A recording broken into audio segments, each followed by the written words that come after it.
I came to the United States in 1973. I've been sewing in garment shops since then. My husband also works in garment shop and our 3 children are now in college. We were better off financially 3 years ago. Now there's not enough work in the shop, and the prices of everything, food and rent, are so high. It's difficult to make ends meet. Mrs. Ka is a member of Local 2325 of the International Ladies Garment Workers Union. Local 2325 has some 27,000 members in New York City. More than half are Chinese. The union protects Mrs. Ka with a union contract that provides wage increases, paid holidays, vacations, pensions, health insurance, and the right to a voice in working conditions. Our workers think I'm concerned with shop conditions, so they elected me chair lady. I get the message from the union to my co-workers, like information about union benefits and activities. Every 3 years, the union negotiates a new contract, and those negotiations are never easy. But in June 1982, the Chinatown garment contractors, who employ the majority of Local 2325's membership, refused to agree to a new contract without major concessions and givebacks by the workers. The union asked for a wage increase of $1.10 an hour over 3 years, as well as an additional paid holiday and 2 paid days off for a death in the family. They also wanted to protect existing health and welfare benefits. But the employers demanded a wage freeze, a weakening of the arbitration procedure, a longer work week, and a reduction in health and welfare benefits. The union demands had been ratified by 150,000 other union members and their employers from Pennsylvania to Connecticut. But the Chinatown employers asked for a special contract with different and inferior conditions for their workers. The employees thought because we are Chinese and because we are women that we won't fight back. The employees thought we could be persuaded to take less and to give up some of our rights as workers. They attacked our union and said the workers had no voice in union policy and decision making. The employers even said that they could look out for the workers' interests better than the people we elected to lead our union. Early on in these negotiations, we recognized that we were negotiating during the most difficult period in the history of the industry and the union. We're dealing during a period in which the economy of this country was in terrible shape. Interest rates were very high. The industry was being impacted more heavily by imports, by the emergence of hundreds and hundreds of sweatshops throughout the city. There are thousands of non-union sweatshops in this city where workers make $2 and $3 an hour unprotected by any union agreement, even unprotected by the government of the United States, who has not had the ability nor the willingness to enforce the Fair Labor Standards Act on a federal level or state laws. Homework is once again reared its ugly head. We recognize all of these things, but while we recognize all of these things, we also understood that we had to move forward, even if it was only slightly. The employers counted on ethnic ties to their workers to be stronger than the workers' loyalty to the union and to each other. 90% of the workers are women, and many are new immigrants, isolated by cultural and language barriers. So the employers thought they could persuade their workforce to quietly surrender their rights and benefits. The union mapped out a strategy. Shop representatives, who are the rank-and-file leadership of the union, met in emergency sessions. The union executive board and staff held many planning meetings. Just before the expiration of the contract, manager Jay Mazer alerted the membership to the possibility of trouble with the employers. In response, more than 5,000 members volunteered to join a special committee to defend the union contract, to wage the struggle for a fair settlement. Encouraged by this response, the union decided to mobilize the entire membership in a massive show of support. A mass rally was called for June 24th in Columbus Park in Chinatown. Committee members passed out leaflets and spoke from sound trucks all over Chinatown, announcing the rally and explaining the issues to the entire community. Workers were asked not to go to work on the 24th, but to come directly to the park. But even the most enthusiastic union leaders and committee members weren't certain the members would turn out. But by 8:30 on the morning of the 24th, the streets surrounding the park were jammed with workers making their way to the rally. Our meeting today is the largest ever held in the history of Chinatown. It is one of the largest gatherings of workers in the history of New York City. It gives me a great deal of pleasure to present to this rally Kai Ping Wang, the president of the Chinese Retirees Party. I'm a member and also a staff person of the Retirees Club. Many of our club members and people are here today scattered. Some are standing and some are even outside of the park. I've worked 10 years in a Chinatown factory, and today I am collecting pension and Social Security. Us old people also have a voice to speak for our union. I want to ask you, do we support our union?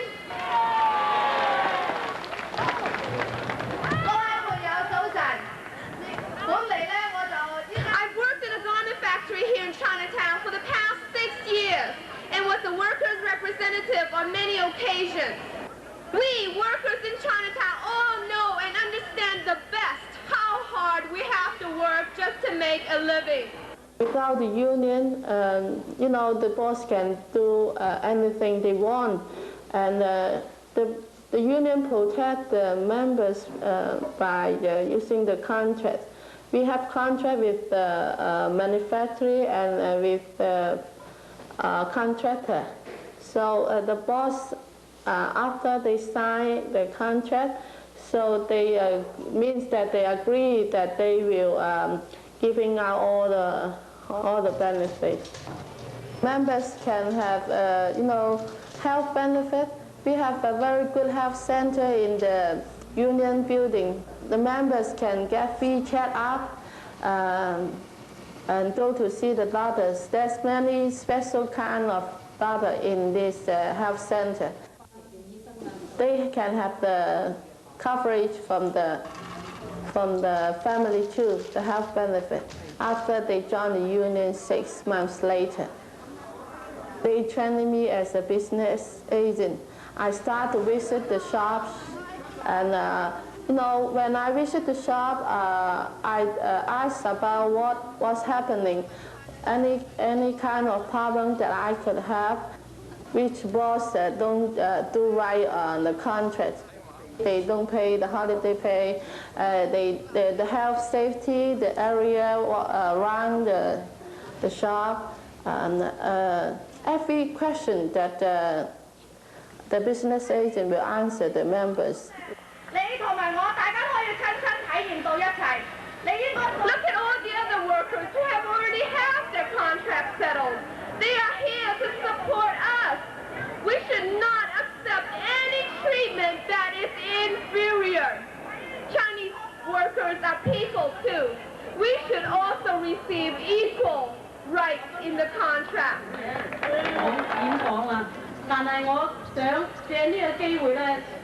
I'm now working for the union. I used to sew in a factory in Chinatown and have been a workers' representative. I'm just like you, a member of this community. I've always said to my fellow workers that without the workers, there's no union. The union is like a boat. It can take us through the rough seas and take us to reach our destination. But the union leadership is like the helmsman of this boat. But it is the workers themselves, each and every one of you, who decides the fate and direction of this boat. I started as an operator and went into mirror machine, single machine, butt machine, and the various machine in the shop. I became a chair lady. A lot of Chinese people, they are not bilingual, and there are a lot of problems that we face down in Chinatown. And I felt that at that point, because I didn't understand the union and I didn't know the functions of the union, I felt that the union wasn't doing enough. So I got upset and I say, maybe let me try. That's one of the reasons why I came up here and applied. So I got my own district and started being a business agent and start serving in shops. There's some Chinese people down there, they are so passive, you know, like sometimes maybe there's a price dispute, they don't stick together. Okay, one people may stand up and then some of them may get scared and they say, oh, I don't want to get involved in this, you know, you go fight, you know. And that's one of the reasons why I got fed up. And I said, I want to help my people. Even though we are business agents, we are still organizers. And we are also educators. What I do is, of course, I try to educate my members and try to, you know, teach them and make them understand what the union is all about, what the history is all about, and what the contract is all about, and what is in the contract, of course. Sometimes they would ask you questions about health and welfare, and sometimes they even want to apply for the citizenship. Local 2325's education department offer, you know, many services in regards to immigration, applying for citizenship papers, English classes, Spanish classes, and just any other requests that the members have that you would we get enough people, you know, like we would just try our best to, you know, give them the instructor and just find a place for them and have a class. The leaders of this entire union pledge to you and to your local 2325 all of the support necessary, all of the help necessary to bring this contract to the workers of this great local union. Your rally here this morning proves to everybody that you are strong enough to help yourselves and to bring your cause to victory.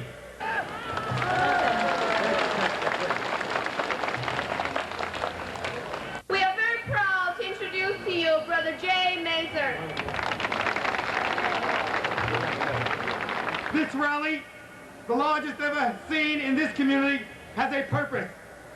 We are here to show our solidarity, to show our unwavering commitment to the human dignity of every garment worker, and to show our determination to secure and to enforce a just contract. We are here also to show our support for the International Ladies Garment Workers Union, a union that has been dedicated to the advancement of working people for 82 years. We came out of the sweatshop step by step, and we have moved ahead, providing better working conditions and higher wages. Today, we continue moving forward. Though we are many, though we come from many cultures, and though we speak many languages, Chinese, Spanish, English, or whatever other language, we are the same in one important regard. We are all workers, and as workers we support each other. And as workers we will never be divided from one another. That's our history, pure and simple. Anyone who sees this rally, this great mass of workers, will know a basic truth. We are one. 任何人見到呢個大會呢群工人之後咧，都會發現咗一個基本嘅事實，就係我哋咧都係一體嘅。We are one today, and we will be one tomorrow and the next day. 今日我哋係一體，聽日我哋係一體嘅，將來我哋亦都係一個整體嚟嘅。And we will never be divided. 我哋永遠唔會分開嘅。指導我嘅精神好高興。 My name is Karma Wei, and I'm a shop representative here in Chinatown. We have shown our unity and our solidarity here today by coming to this rally. And this spirit has made me very happy. As we have said, unity is our strength. And by coming here, we have shown our strength and our unity. After honor this show of union strength, about half the employers signed individual interim agreements with the union. Another industry negotiating committee was set up. They unanimously approved the agreement and recommended it to the Employers Association. But once again, a minority group of employers refused to cooperate. They forced a 2-day shutdown of the industry in Chinatown and intimidated the majority to reject the contract in a second vote in the association. In the shop where I work, the employer already signed the contract, but I went to the valley to show the support to the other people who did not have the contract.